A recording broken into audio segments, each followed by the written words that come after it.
দীর্ঘ অপেক্ষার পর ওটিটিতে মুক্তি পেতে যাচ্ছে সানা মালহোত্রা অভিনীত মিসেস ড্রামা ফিল্মটি। এই ফিল্মের মাধ্যমে নিউ ইয়র্ক ইন্ডিয়ান ফিল্ম ফেস্টিভ্যালে বেস্ট অ্যাক্ট্রেস অ্যাওয়ার্ড জিতেছেন এই সুন্দরী। মিসেস ফিল্মটি Malayalam drama the great Indian কিচেনের অফিসিয়াল রিমেক, যা ইতিমধ্যে বেশ কয়েকটি আন্তর্জাতিক চলচ্চিত্র উৎসবে প্রদর্শিত হওয়ার পর এখন ওটিটিতে মুক্তির জন্য প্রস্তুত।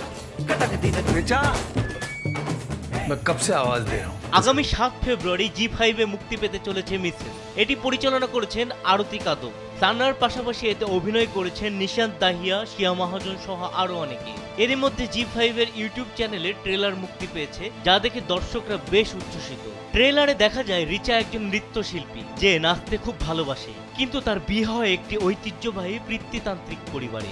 সেখানে অন্য সবার মতোই রিচাকে বাড়ির সব কাজ নিজ হাতে সামলাতে হয় সকাল থেকে রাত অবধি। কিন্তু পিতৃতান্ত্রিক পরিবারে একটাই সমস্যা যে বাড়ির কর্তারা তার স্ত্রীর স্বপ্নের প্রতি উদাসীন থাকেন, আর এখান থেকেই শুরু হয় সমস্যা।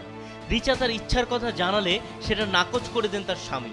শুরু হয় রিচার উপর মানসিক নির্যাতন। এক পর্যায়ে রিচা তার পরিবার ছেড়ে দেন, পথ চলা শুরু করেন তার স্বপ্নের পথে। একজন নৃত্য শিক্ষক হিসেবে তিনি শুরু করেন তার নতুন জীবন, আর এভাবে এগোতে থাকে এই ড্রামা ফিল্মটির কাহিনী। এই ছবিটির মাধ্যমে নির্মাতা রিচা চরিত্রের দ্বারা পিতৃতান্ত্রিক পরিবারের এক নির্মম চিত্র ফুটিয়ে তোলার চেষ্টা করেছেন।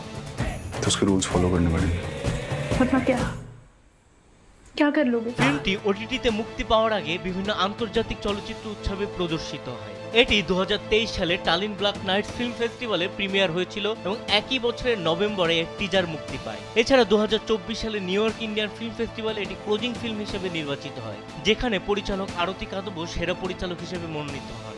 এদিকে মিসেস ড্রামা ফিল্মটি সানা মালহোত্রার ক্যারিয়ারে বিশেষ মাইলফলক হিসেবে চিহ্নিত হতে চলেছে বলে মনে করেছেন সিনে বিশ্লেষকরা। Welcome to the family. अब आप हमारी बेटी। বিনোদন ডেস্ক, কালবেলা।